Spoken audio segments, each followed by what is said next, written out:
saya Fatika Rahmawati, saya biasa dipanggil Fatika. Saya merupakan salah satu alumni dari SMK Negeri 1 Kebumen. Di rumah sih bantu-bantu orang tua karena kebetulan orang tua punya usaha, jadi untuk sementara masih bantu-bantu orang tua.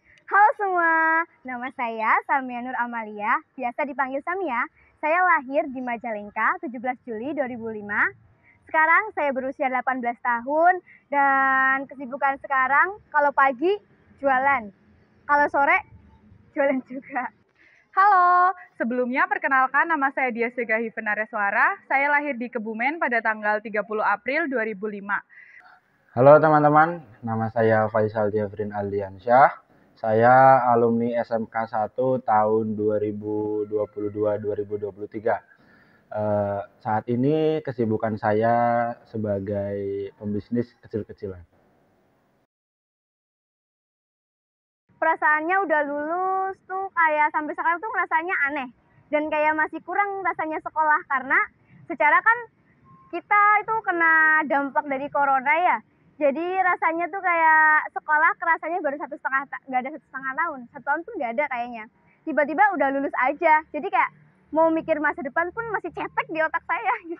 Perasaan setelah lulus sih plong ya karena udah nggak punya tanggungan sebagai pelajar, tapi untuk sekarang ini karena nggak punya kegiatan yang macam-macam karena dulunya ibaratnya berangkat pagi pulang malam banyak kegiatan, sekarang nggak ada kegiatan jadi kadang ngerasa bosan di rumah terus. Perasaannya ada senang dan sedihnya. Kalau senangnya tuh kita udah nggak mikirin tugas, udah nggak mikirin bangun pagi, harus siap-siap segala macam, baju, sarapan dan lain-lain gitu. Tapi kalau udah lulus ya udah it's okay, terserah kita. Perasaan saya ketika lulus sekolah kayak ada yang kurang, kayak gimana ya, setiap hari biasanya kan sekolah, ketemu teman-teman, terus pas udah lulus di rumah cuma nganggur, terus gak ada acara, kayak rasanya bosen, kayak kepengen sekolah aja terus. Awalnya tuh seneng jualan dari kelas 8 SMP. Kelas 8 SMP itu awalnya cuma iseng-iseng lihat ada orang itu kok posting-posting terus tiba-tiba ada yang beli, kayaknya kok asik banget gitu ya, terus tiba-tiba dapat uang dan itu hasilnya sendiri, bisa buat jajan sendiri dan lain-lain, itu asik banget. Saya suka olahraga dari SD emang udah suka olahraga dan mulai ikut lomba-lomba olahraga itu dari SD kelas 2 kelas 3 ikut atletik di Kecamatan Kutawinangun, terus lanjut terus mulai kenal bola voli itu di kelas 4 SD karena di depan rumah bapak saya membuat lapangan voli. Mulai ikut klub voli itu dari kelas 2 SMP. Pas kelas 1 itu ikut seleksi Popda Voli cuma nggak lolos. Jadi karena nggak lolos kan rasanya kayak kok saya nggak lolos sih. Terus pas tahun depannya kelas 2 itu ikut seleksi lagi karena pas kelas 2 itu saya juga sudah ikut klub voli, jadi pas seleksi itu lolos cuma sampai tingkat kabupaten. Terus pas kelas 3 SMP ikut lagi, alhamdulillah lolos sampai tingkat kedua. Saya suka organisasi mulai dari SMP. Waktu itu di SMP ikut OSIS dari kelas 7. Waktu pertama itu cuma jadi departemen.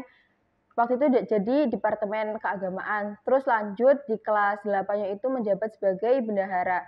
Pas di situ juga mulai kenal sama teman-teman, relasinya mulai lebih luas lagi, terus juga coba bergabung di Dewan Pramuka. Karena di Dewan Pramuka, terus waktu itu pernah ikut jambore, terus kenal lebih banyak orang lagi, dan ngerasa kalau bahwasanya organisasi itu ternyata menyenangkan, dan bikin kita jadi ngerasa punya rumah baru, punya teman baru, punya keluarga baru. Dan akhirnya hal itu berlanjut sampai di SMK, di mana di SMK waktu itu ada rekrutmen OSIS, terus coba masuk dan alhamdulillah keterima. Sebelum saya ke SMK 1 itu, saya itu dulu di SMP Bandung pernah, SMP Puring, akhirnya pindah ke Puring saya juga pernah. Dan pada akhirnya kenapa saya milih SMK 1? Padahal kan perempuannya banyak. Kenapa gitu? Kenapa? Apa karena ceweknya banyak, senang gitu? Apa karena banyak? Enggak sih sebenarnya.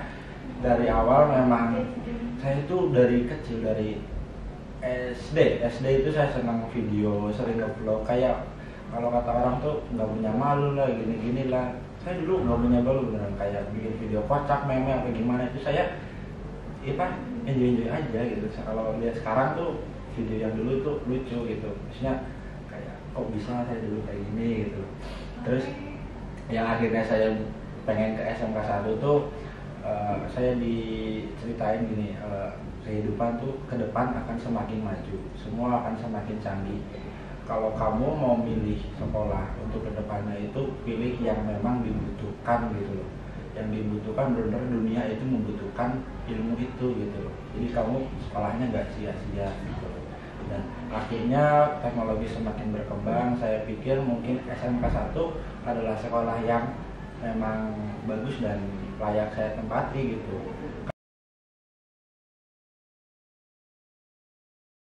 Brother Media adalah usaha rintisan saya yang saat ini sudah berjalan sekitar 5 bulan di Trio Mall.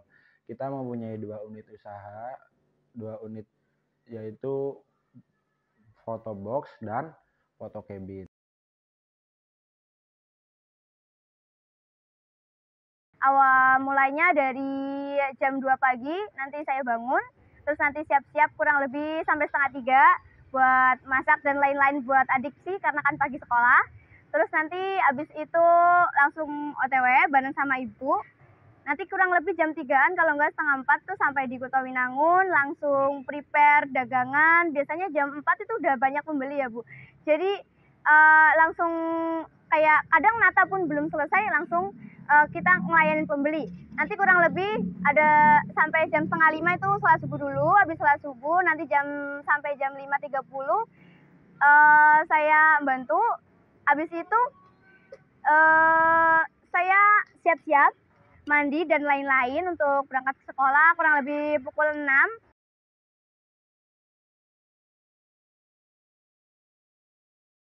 Yang paling bikin saya mau melakukan ini sampai sekarang itu ibu itu kayak apa ya, Wonder Woman-nya saya gitu. Kayak ibu tuh wanita kuat.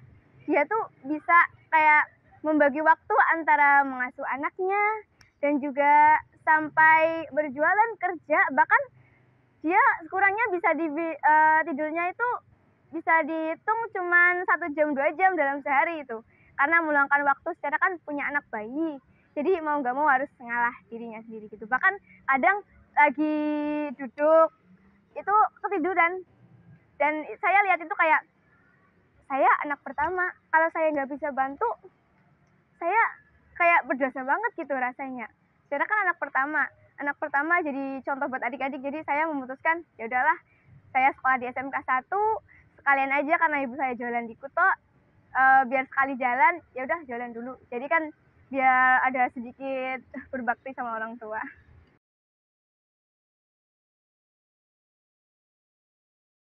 Saya suka main voli karena dari voli itu saya nambah banyak temen, nambah kayak banyak pengalaman. Terus sukanya itu kalau pas main volinya itu jauh, kayak sambil jalan-jalan, refreshing, ketemu temen baru, nambah pengalaman baru.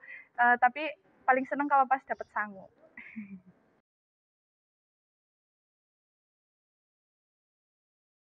Jadi ketua OSIS itu ya seneng nggak seneng sih. Senengnya karena bisa nyobain pengalaman-pengalaman baru dan jadi tahu banyak hal-hal baru. Tapi juga di sisi lain nggak seneng karena kadang kita itu ada di posisi yang di tengah-tengah. Jadi dari siswa minta seperti ini, dari sekolah minta seperti ini, dan kita ada di tengah-tengah. Terus juga kalau jadi ketua OSIS itu kan udah pasti banyak izin, banyak dispennya. Itu juga kadang bikin sulit karena pada dasarnya itu nggak gampang manage waktu, nggak kayak yang kita kira. Mungkin kita bisa bikin plan A, B, C, tapi untuk eksekusinya sendiri itu kadang susah. Terus juga senangnya ya pengalamannya banyak, terus juga kenalannya, relasinya itu banyak. Jadi kalau misalkan pergi kemana itu punya teman, kalau misalkan lagi di mana kadang bisa ketemu teman, terus juga banyak hal-hal baru, belajar pengalaman-pengalaman baru. Nggak senangnya sih biasanya di pembagian waktu ya, manage waktu itu sedikit susah karena juga ternyata ngimbangin antara sekolah dan organisasi itu nggak gampang, apalagi kalau misalkan double organisasi. Perasaan pas menang polling itu nggak tahu ya, karena sebenarnya waktu itu shock banget sampai pingsan. Terus jadinya nggak tahu pasti rasa yang dirasa itu kayak apa. Cuma awalnya pas pengumuman berhasil jadi pemenangnya itu shock sih, kaget, kayak nggak nyangka aja, karena waktu itu juga pesaingnya itu hebat-hebat, kayak mereka di pandangan saya itu lebih berpengalaman, lebih punya uh, skill yang mumpuni gitu. Tapi ternyata polling yang terjadi seperti itu, kaget sih. Perasaannya waktu itu kaget, benar-benar kaget sampai pingsan akhirnya.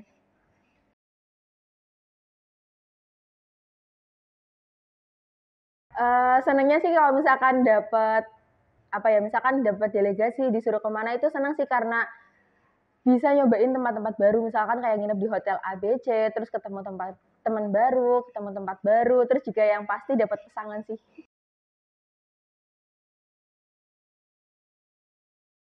Sebenarnya kalau pendapat cara dengan pendapatan tuh nggak nentu, Bu.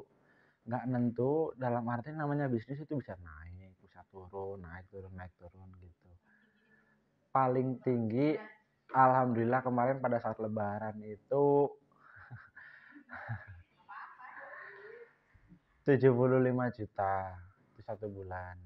Itu per hari bisa ada kadang 5 juta sehari, kadang itu gitu. Itu alhamdulillah 75. Itu omset ya, itu omset bukan bersih gitu.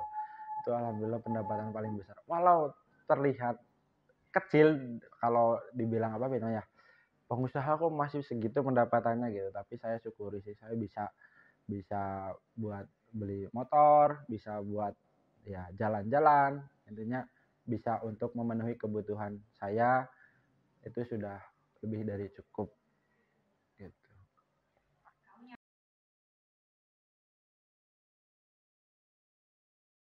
Saya nggak nyangka sih Bu, karena saya masih muda. Saya ditanya sama manajer Triomol, kamu punya NPWP nggak gitu. Saya nggak punya apa-apa, NIB nggak punya, NPWP nggak punya. Saya udah nekat KTP, ces langsung gitu loh. Dan yang perlu diketahui bahwa di Triomol itu apa ya, kelasnya itu yang tinggi-tinggi loh. Saya ngimbangi itu susah. Dalam artian udah kelasnya tinggi-tinggi kayak yang terkenal itu Vanward, Bioskop, S Hardware. Itu kastanya udah tinggi-tinggi. Hanya saya saja mungkin ya yang kecil, dan orangnya pun saya juga masih muda gitu, sangat muda. Jadi saya kadangan minder, kadang memang ya ada penekanan lah, ada gesekan gitu. Masih muda gini lah, banyak omongan yang jelek dan banyak omongan yang baik.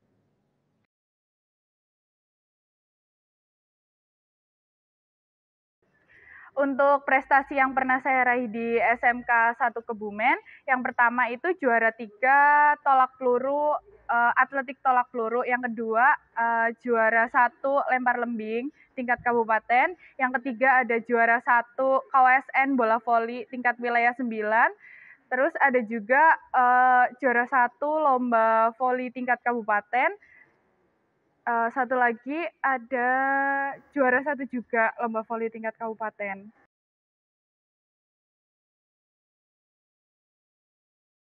Kalau menginfluence teman-teman sih, yang pertama bangun kepercayaan dari mereka dulu. Jadi sebagai seorang leadership itu, sebagai seorang leader itu, saya pernah dengar kalau misalkan mau teman-temannya itu bisa terpengaruh, bisa terinfluence, itu ya kita bangun kepercayaan dulu. Yang pertama, kalau misalkan komunikasi itu biasakan senyum sama teman. Jadi misalkan mau ngobrol apa, senyum dulu, atau setidaknya ya beraura positif dulu. Terus yang kedua itu biasain dengerin dari cerita teman-teman. Misalkan ada yang pengen curhat atau yang pengen apa, itu didengerin, karena pasti kalau mereka udah merasa oh dia itu bisa dengerin, oh dia itu bisa buat jadi teman, biasanya mereka itu mulai naruh kepercayaan dan mereka itu lebih mudah diinfluence. Terus juga selain senyum terus dengerin mereka, itu biasanya bantu mereka kalau misalkan mereka lagi ada kesulitan. Karena misalkan seseorang lagi sulit nih, lagi di keadaan yang susah, terus kita bantu, pasti mereka juga punya rasa simpati yang sama. Pasti kalau misalkan kita butuh bantuan, mereka juga pasti mau bantu kita, karena mereka pasti ingat dulu pernah dibantu. Ya walaupun mungkin tidak semua orang seperti itu, tapi setidaknya kalau kita menanamkan itu, pasti ada buah yang bisa kita petik. Dan dengan hal-hal itu sih, alhamdulillah saya dari saya pribadi, saya bisa menginfluence teman-teman. yang pasti pas dapat penghargaan the most inspiration, saya tuh kayak nggak nyangka aja kok bisa saya, emang apa yang memotivasi dari diri saya gitu, padahal saya cuma jadi diri saya sendiri aja gitu.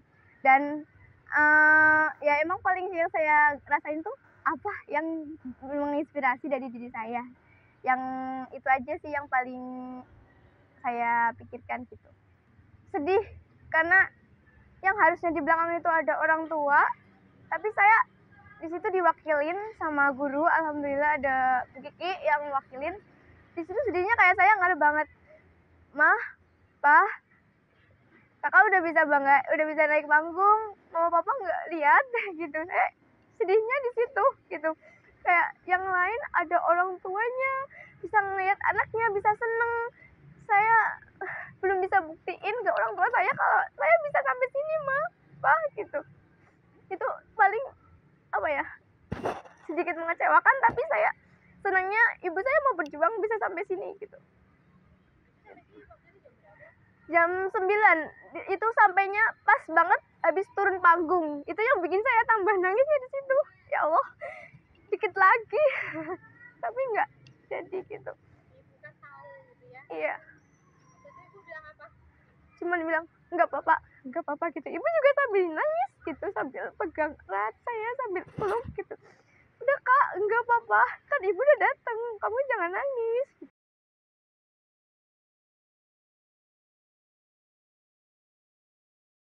Perasaan waktu itu dapat penghargaan jadi Most Influencer itu bangga sih, karena nggak nyangka aja bahwasanya ternyata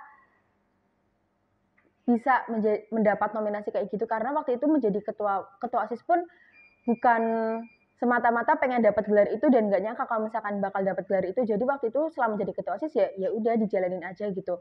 Apapun yang terjadi, suka dukanya. Terus waktu kemarin wisuda lulusan itu dapat nominasi kayak gitu, bangga sih. Terus juga ngerasa berterima kasih sama teman-teman, sama sekolah yang udah ngasih kepercayaan. Terus juga yang pastinya itu ada perasaan yang nggak bisa didefinisikan, karena ternyata selama ini capeknya, senangnya, susahnya itu ibaratnya apa ya, dibalas sama sekolah, dibalas sama teman-teman dengan dikasih nominasi kayak gitu.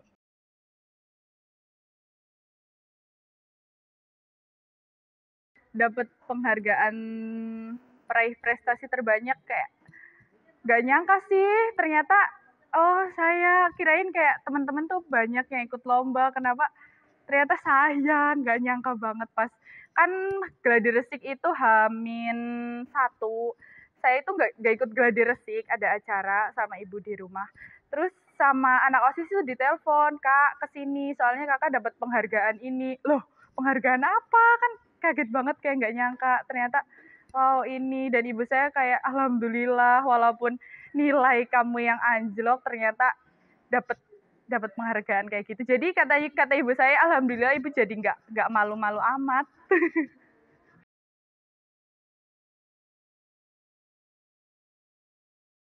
Saya bangga sih Bu, saya bangga, saya patut syukuri, saya bangga sekali karena suatu penghargaan yang sangat tinggi juga. Saya laki-laki sendiri yang maju gitu loh. Jadi saya syukuri, saya alhamdulillah, saya senang banget intinya. Saya senang, orang tua saya senang.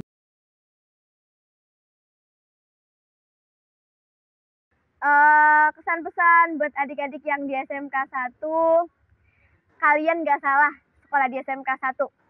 Sekolah ini tuh keren banget. Udah kayak fasilitator terbaik buat kamu nyari siapa sih diri kamu, buat ngembangin siapa sih kamu pengen jadi apa. Asalkan kamu percaya diri aja, ini loh saya gitu.